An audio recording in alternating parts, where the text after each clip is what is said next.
ನಾನು ಒಂದಷ್ಟು ವಿಡಿಯೋಸ್ ಹಾಕಿದ್ದೆ. ಆ ವಿಡಿಯೋಸ್ಗೆ ನನಗೆ ಒಂಥರ ವಿಚಿತ್ರವಾದ ಕಾಮೆಂಟ್ಸ್ಗಳು ಬಂತು. ಆಮೇಲೆ ಒಂದೇ ಥರದ ಕಾಮೆಂಟ್ಸ್ಗಳು ಬಂತು.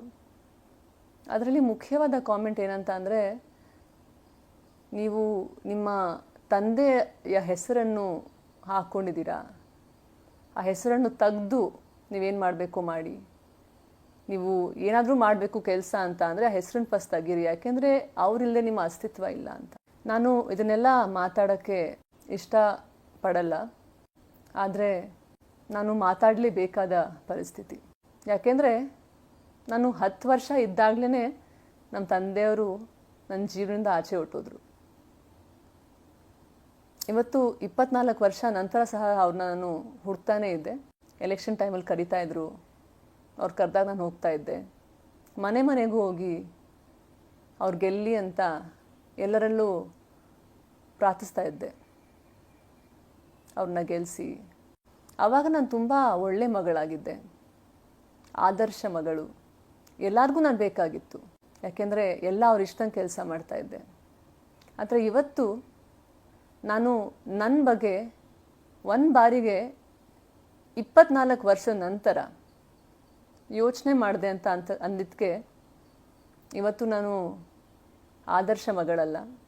ಇವತ್ತು ನಾನು ಯಾರಿಗೂ ಬೇಡ. ಇವತ್ತು ನಾನು ನಮ್ಮ ತಂದೆಯ ಹೆಸರನ್ನು ನನ್ನ ಹೆಸರು ಇಟ್ಕೋಬಾರ್ದು, ತೆಗ್ದಾಕಬೇಕು. ಯಾರು ಕಾಮೆಂಟ್ ಮಾಡ್ತಾ ಇದ್ದಾರೆ ಅಂತ ನನಗೆ ತುಂಬ ಚೆನ್ನಾಗಿ ಗೊತ್ತು. ಇವರೆಲ್ಲ ಯಾರು ಕಾಮೆಂಟ್ ಮಾಡ್ತಾ ಇದ್ದಾರಲ್ಲ, ಇವರೆಲ್ಲ ಒಂದು ಕಡೆ ಸೇರಬೇಕು. ನೀವೆಲ್ಲ ಸೇರಿ ಒಂದು ಕಡೆ, ನೀವು 30-50 ಜನ 100 ಜನ ನೀವಿದ್ದೀರಲ್ಲ, ಒಂದು ಕಡೆ ಸೇರಿಬಿಟ್ಟು ಅದು ಹೆಸರನ್ನ ಹೇಗೆ ನನ್ನ ಹೆಸರನ್ನ ತೆಗಿಯೋದು ಅಂತ ನೀವು ನನಗೆ ಹೇಳಿ. ಯಾಕೆಂದರೆ ಹೆಸರನ್ನ ತೆಗಿಬೇಕು ಅಂತ ಅಂದರೆ ಆಧಾರ್ ಕಾರ್ಡಲ್ಲಿ ತೆಗಿಬೇಕು, ಪಾಸ್ಪೋರ್ಟಲ್ಲಿ ತೆಗಿಬೇಕು, ಬರ್ತ್ ಸರ್ಟಿಫಿಕೇಟಲ್ಲಿ ತೆಗಿಬೇಕು.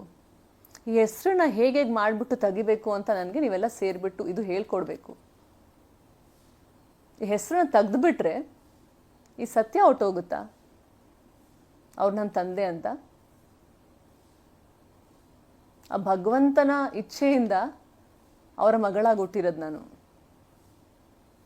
24 ವರ್ಷ ಮುಂಚೆ ನನ್ನ ಜೀವನದಿಂದ ಅವ್ರನ್ನ ತೆಗೆದುಬಿಟ್ರಿ. ಆದರೆ ಇವತ್ತು ನನ್ನ ಹೆಸರು ಜೊತೆಲಿ ಅವ್ರ ಹೆಸರಿದೆ ಅಂತ ಅದನ್ನು ನೀವು ತಡ್ಕೊಳಕ್ಕಾಗ್ತಾ ಇಲ್ಲ.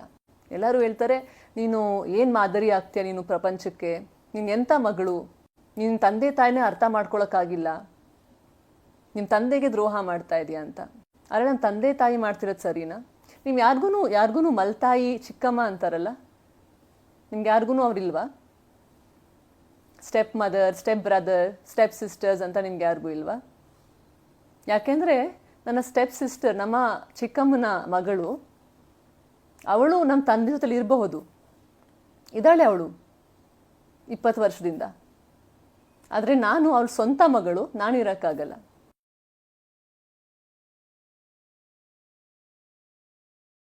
ಇಪ್ಪತ್ತು ವರ್ಷ ಮುಂಚೆ ನನಗೆ ಹೇಳ್ದೆ ಕೇಳದೆ ಬೇರೆ ಒಂದು ಕುಟುಂಬನೇ ಕಟ್ಕೊಂಡ್ರು. ಶ್ರೀರಾಮಚಂದ್ರನ ವನವಾಸಕ್ಕೆ ಕಳಿಸ್ತಾರೆ ಕೈಕೇಯಿ. ಆ ನೋವಲ್ಲಿ ದಶರಥ ಮಹಾರಾಜ ಸತ್ತೋಗ್ಬಿಡ್ತಾರೆ. ಭರತ ರಾಮನ ಚಪ್ಪಲಿನ ಅವನ ಸಿಂಹಾಸನ ಇಟ್ಬಿಟ್ಟು ಪೂಜೆ ಮಾಡ್ತಾನೆ, ಇಲ್ಲ ನೀನೇ ರಾಜ ಅಣ್ಣ ಅಂತ. ಕೈಕೇಯಿಗೆ ರಾಮ ಅಂದರೆ ತುಂಬ ಇಷ್ಟ, ಆದರೆ ತನ್ನ ಒಂದು ಮಗಂಗೋಸ್ಕರ ಈ ಕೆಲಸ ಮಾಡ್ತಾಳೆ. ಆದರೆ ಇಲ್ಲಿ ನನ್ನ ತಮ್ಮನೂ ನನ್ನ ಸ್ಟೆಪ್ ಬ್ರದರ್, ಅವನು ಭರತೂ ಅಲ್ಲ, ನನ್ನ ಮಲ್ತಾಯಿ ನಮ್ಮ ಚಿಕ್ಕಮ್ಮ ಅವರು ಕೈಕೇಯಿ ಅಲ್ಲ, ನಮ್ಮ ತಂದೆ ದಶರಥರಲ್ಲ. ಆಮೇಲೆ ನಾನಿದ್ದೀನಲ್ಲ, ನಾನು ವನವಾಸ 14 ವರ್ಷ ಅಲ್ಲ 24 ವರ್ಷ ಜೀವನ ಪೂರ್ತಿ ನಾನು ವನವಾಸದಲ್ಲೇ ಇದ್ದೀನಿ. ಆದರ್ಶ ಮಗಳಾಗು, ಮಾದರಿಯಾಗು, ಆದರ್ಶ ತಂದೆ ಆಗಬಾರ್ದಾ? ಇವ್ರು ಮಾಡಿದೆಲ್ಲ ಸರಿ, ನಾನು ಪ್ರಶ್ನೆ ಮಾಡಿದ್ರೆ ಅದು ತಪ್ಪು, ನಾನು ನ್ಯಾಯ ಕೇಳಿದ್ರೆ ಅದು ತಪ್ಪು, ನಾನು ಏನಾದರೂ ಮಾಡಿದ್ರು ಅದು ತಪ್ಪು. ನೀವೆಷ್ಟು ಜನ ಚಿಕ್ಕಮ್ಮಂದಿರನ್ನ ನೋಡಿದ್ದೀರಾ? ಮೊದಲನೇ ಮದುವೆಯ ಮಕ್ಕಳನ್ನು ಅವರು ಮುಂದೆ ಬೆಳೆಸ್ತಾ ಇರೋದು. ಬೆಳೆಸ್ಬೋದಾಗಿತ್ತಾನೆ? ನಾನು ಒಬ್ಳು ಮಗಳಲ್ವಾ, ಅವ್ರಿಗಿಂತ ಮುಂಚೆ ನಾನು ಇದ್ನಲ್ವಾ ಇಲ್ಲಿ, ನಾನು ಬೆಳೆಸ್ಬೋದಾಗಿತ್ತು. ಒಂದು ಆದರ್ಶ ಮಹಿಳೆ, ಆದರ್ಶ ತಾಯಿ ಆಗೋದಾಗಿತ್ತು, ಅವರು ಆದರ್ಶ ಚಿಕ್ಕಮ್ಮ ಆಗೋದಾಗಿತ್ತು. ಆಮೇಲೆ ನನ್ನ ತಂದೆನ ಆದರ್ಶ ತಂದೆ ಮಾಡ್ಬೋದಾಗಿತ್ತು. ಯಾಕೆಂದರೆ ರಾಜಕೀಯದಲ್ಲಿರೋದು ಇವರೆಲ್ಲ ಅಲ್ವಾ, ಸಾರ್ವಜನಿಕ ಸೇವೆ, ಸಾರ್ವಜನಿಕ ಜೀವನದಲ್ಲಿ ಇವರಿರೋದು. ಇವ್ರು ಎಂಥ ಮಾದರಿ ಮತ್ತೆ ಸಮಾಜಕ್ಕೆ? ಇವರಲ್ವಾ ಒಂದು ಎಕ್ಸಾಂಪಲ್ ಸೆಟ್ ಮಾಡಬೇಕಾಗಿರೋ, ಉದಾಹರಣೆ ಕೊಡಬೇಕಾಗಿರೋ ಜಗತ್ತಿಗೆ ಇವರಲ್ವಾ? ನೀವೆಲ್ಲ ಹೇಳ್ತಿರಲ್ವಾ ನಿಮ್ಮ ತಂದೆ ಜೊತೆಲಿ ಇರು ಅಂತ. ಹೇಗಿರಲಿ? ಈ ಪ್ರಶ್ನೆಗೆ ಉತ್ತರ ಕೊಡಿ. ಹೇಗಿರಲಿ? ಯಾವ ತಂದೆಗೆ ನನ್ನ ಪ್ರಶ್ನೆಗಳಿಗೆ ಉತ್ತರ ಇಲ್ವೋ, ನಾನು ರೀಚ್ ಮಾಡೋಕ್ಕಾಗಲ್ವೋ, ಅವ್ರ ಮನೆಗೆ ಹೋದರೆ ಅವ್ರ ಪೊಲೀಸ್ ಕರೀತಾರೆ,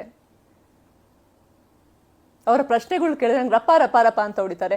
ನಾನು ಏನೋ ತಪ್ಪು ಮಾಡಿದೆ ಅಂತ ಹೊಡೆದಿಲ್ಲ ಅವ್ರು ನನಗೆ, ಬರೀ ಅವ್ರನ್ನ ಮಾತಾಡ್ಸೋಕೆ ಹೋದ್ರೆ ಅಂತ ರಪ್ಪ ರಪ್ಪ ರಪ್ಪ ಅಂತ ಹೊಡೆದ್ರು. ಯಾಕೆ ಸೇಟ್ ತಿರ್ಸ್ಕೊಂತಾರೆ? ನಾನೇನು ತಪ್ಪು ಮಾಡಿದೆ ಅಂತ? ಅವ್ರನ್ನ ಮಾತಾಡ್ಸೋದು ತಪ್ಪ? ಅವನೇನೋ ಕೇಳಿದ್ರೆ ನನ್ನ ಮೇಲೆ ಡಿಪೆಂಡ್ ಆಗಬೇಡ, ₹1 ನೀನು ಕೊಡಲ್ಲ, ನೀನು ಭಿಕ್ಷೆ ಬೇಡ್ಕೊಂಡು ಜೀವನ ನಡೆಸು ಅಂತ ತಂದೆ ಜೊತೆ ಹೇಗಿರಲಿ ನಾನು? ನನ್ಗೆ ಹೇಳಿ. ಯಾಕಂದರೆ ಈ ಪ್ರಶ್ನೆಗಳು ನಿಮ್ಮದು. ಯಾಕಂದರೆ ನಾನು ನೇರವಾಗಿ ಮಾತಾಡ್ತೀನಿ. ನನ್ನ ಹತ್ರ ಕಳ್ಕೊಳ್ಳೋಕೆ ಇನ್ನೇನೂ ಇಲ್ಲ, ನನಗೆ ಯಾವುದು ಭಯನೂ ಇಲ್ಲ. ಯಾಕಂದ್ರೆ ನನ್ನ ಜೀವನದಲ್ಲಿ ಎಲ್ಲ ಕಳ್ಕೊಂಡಿದ್ದೀನಿ. ನನ್ನ ವನವಾಸ ನಿರಂತರವಾಗಿ ನಡೀತಾನೆ ಇದೆ. ನನ್ನ ಮೇಲೆ ಸೇಟ್ ತೀರ್ಸ್ಕೊಳ್ತಾನೆ ಇದ್ದಾರೆ. ಆಮೇಲೆ ಎಲ್ಲರೂ ಹೇಳ್ತಾರೆ ಒಳ್ಳೆ ಉದಾಹರಣೆ ಆಗು, ಒಳ್ಳೆ ಉದಾಹರಣೆ ಆಗು. ಹೇಗೆ ಉದಾಹರಣೆ ಆಗಲಿ? ನಾನು ಇಷ್ಟು ವರ್ಷ ನಾನು ಒಳ್ಳೆ ಉದಾಹರಣೆ ತಾನೇ ಆಗಿದ್ದು. ಹೋದ ಎಲೆಕ್ಷನ್ನಲ್ಲಿ ನಮ್ಮ ತಾಯಿಯವರು, ಅವ್ರಿಗೆ ಏನೂ ಬೇಕಾಗಿಲ್ಲ ನಮ್ಮ ತಂದೆ ಜೊತೆಲಿ, ಆದ್ರೂ ಎಲೆಕ್ಷನ್ ಬಂದು ಕ್ಯಾಂಪೇನ್ ಮಾಡಿದ್ರು ಅವರು. ಆದರೆ ನಮ್ಮ ತಂದೆಯವ್ರು ಕಪಾಳು ಕೊಡಿದ್ರು. ನಮ್ಮ ಚಿಕ್ಕಮ್ಮನ ಮಗ, ಆ ಹುಡುಗ ನನ್ನ ತಮ್ಮನಿಗೆ ಹೊಡೆದ, ಅವನ ಮೇಲೆ ಕೈ ಎತ್ತದ. ಇದೆಲ್ಲ ಸರಿನಾ? ಮನೆಯಿಂದ ಅವ್ರು ಸಾಮಾನು ಆಚೆ ಹಾಕಿದ್ರು. ಇದೆಲ್ಲ ಸರಿನಾ? ಈ ಹೋದ ಎಲೆಕ್ಷನಲ್ಲಿ ನಾನು ಮೋದಿಜಿಯವರು ನಮ್ಮ ಚನ್ನಪಟ್ಟಣಕ್ಕೆ ಬಂದಿದ್ರು, ಪ್ರಧಾನಮಂತ್ರಿ ಅವರವರು. ಯಾರಿಗೆ ಇಚ್ಛೆ ಇರಲ್ಲ ಅವ್ರು ಭೇಟಿ ಮಾಡಬೇಕು ಅಂತ.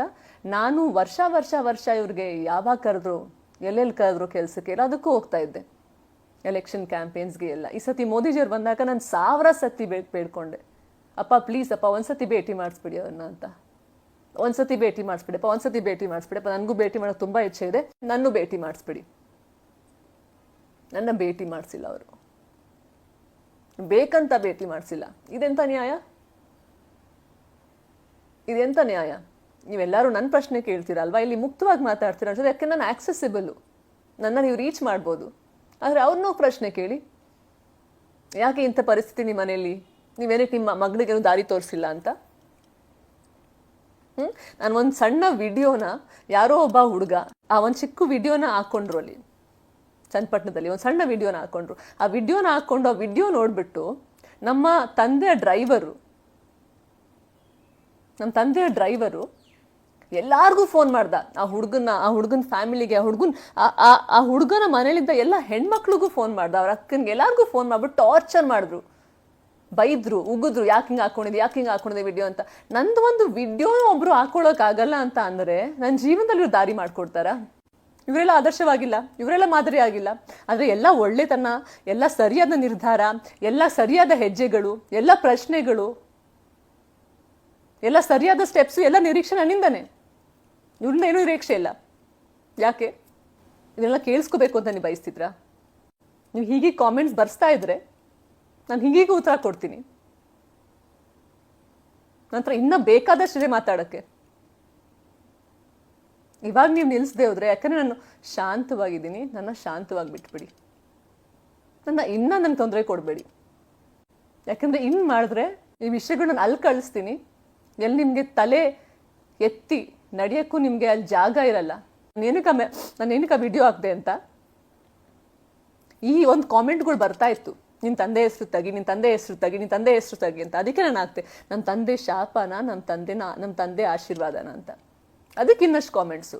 ಆಮೇಲೆ ನೀವೆಲ್ಲ ಇದಿರಲ್ಲ 30, 40, 50 ಜನ, ಬನ್ನಿ ಸೇರ್ಕೊಳ್ಳಿ, ಒಂದು ಜಾಗ ಸೇರ್ಬಿಟ್ಟು ನಾನು ಕರೀರಿ, ಹೇಗೆ ಹೆಸರನ್ನು ತೆಗಿಯೋದು, ಏನೇನು ಮಾಡಬೇಕು, ಫಾರ್ಮ್ಯಾಲಿಟೀಸು ಹೇಗೆ ಹೋಗುತ್ತೆ ಅಂತ. ಆಯಿತಾ?